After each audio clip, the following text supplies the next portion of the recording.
Hey there, Tony Polecastro here from Tony's Acoustic Challenge. Have you ever tried using a metronome and felt like you just didn't have what it takes, or maybe that you just weren't in sync with it?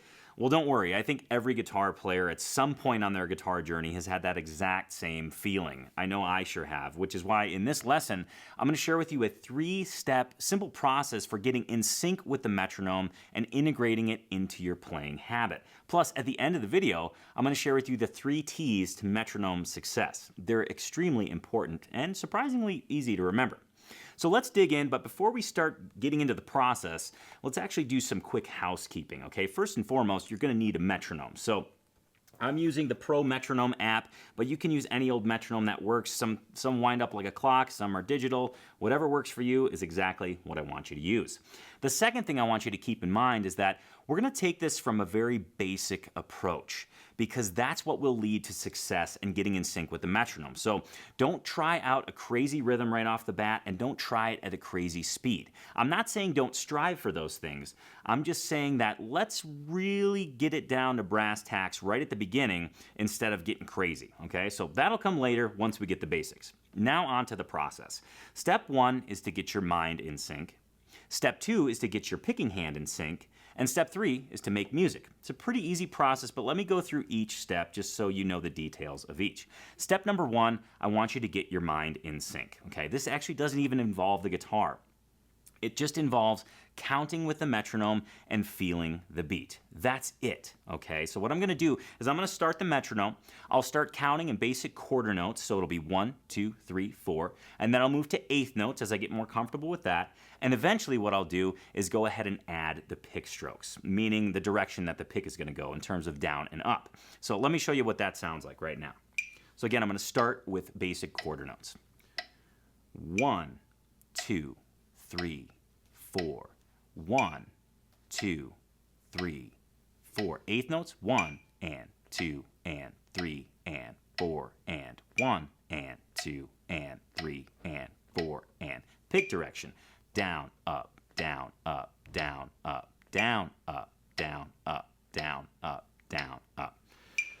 The whole point of this step is to actually feel the beat and know what's going on with the rhythm. Okay, so often what ends up happening is you press the metronome and you start and you just try and go and get in sync. And you really need to think about what's happening, and you really need to feel the beat, which is why I generally move my body with the beat, because it actually helps me sync up with what's going on in terms of rhythmic divisions and just kind of feeling that beat, feeling what I'm going to be playing. Which brings me to step 2. And that's actually carrying out what we just said we were going to carry out, right? We got our head in sync. Now we got to get our fretting hand in sync.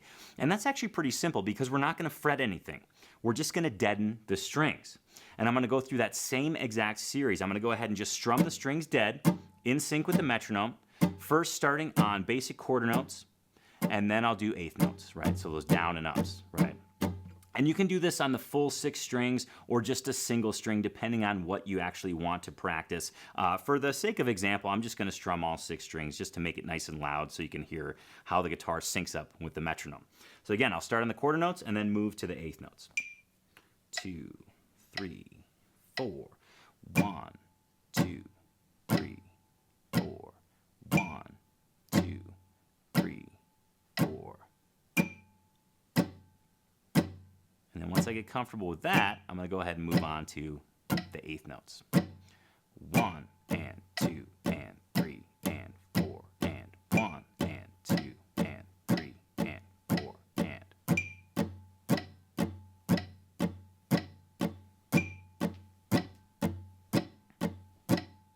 So you'll notice when I was doing that, I stopped counting. Once you get comfortable and you feel like, okay, I'm in sync, I'm getting there, I want you to stop counting, okay? I want you to try and actually translate what's going on in your head and get it down into your picking hand to make sure that you're nice and accurate. Now, you might waver a little bit, and that's totally fine, right? We're just trying to get in sync with the metronome, get us prepped for step 3, which is to make music in time.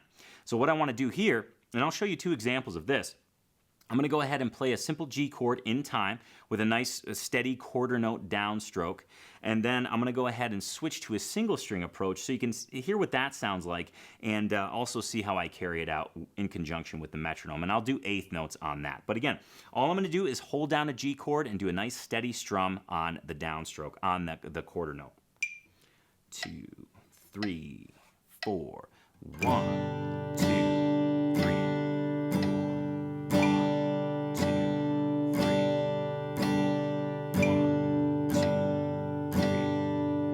Now I'll move to that single string eighth note. 4, 1 and 2 and 3 and 4 and 1 and 2 and 3 and 4 and... So there you can see both kind of modes carried out, both divisions, just your basic quarter note and then your eighth note and how that correlates to the guitar. Now, you might be asking what's next. So here's my prescription for you going forward. If this is your first time using a metronome, I want you to use this exact process. Don't feel like you have to go at 60 beats per minute. You can go even slower than that, but the steps will remain the same. Get it in your head, get it in your picking hand, and then make music in time. And if you're thinking, okay, well, I kind of latched onto this pretty quick. I'm ready to go forward. What's next? Well, I want you to challenge your fretting hand. Get your fretting hand in sync with your picking hand. That might mean playing a chord progression with a metronome. That might mean playing a scale with a metronome. But all you have to do is make sure that it's in time and nice and accurate. Which brings me to the 3 T's of metronome success. These are the 3 things that govern your success with the metronome and how you can confidently and consistently integrate it into your playing habit. What are the 3 T's? Tone, technique, and timing. Those are the 3 rules that govern your use of the metronome. If any of those are suffering, I want you to dial back your metronome to a slower speed to where you have good tone, good technique, and good timing. I'd much rather to hear somebody play something nice and smooth and cleanly in a slower tempo than kind of feel like they were panicked and barely hitting the notes in a faster tempo. Now again, this doesn't mean that I don't want you to strive for faster tempos.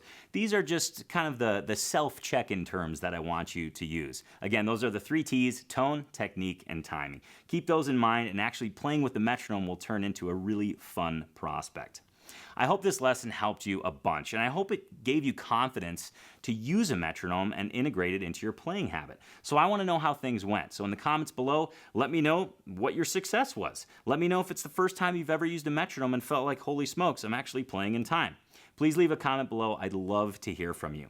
And if you enjoyed this lesson, I know you're going to love Tony's Acoustic Challenge. It's an acoustic guitar program like you've never seen before. Go ahead and click the link here in the video or in the description below to learn how Tony's Acoustic Challenge can help take your playing to the next level today. And don't hesitate to request your invite.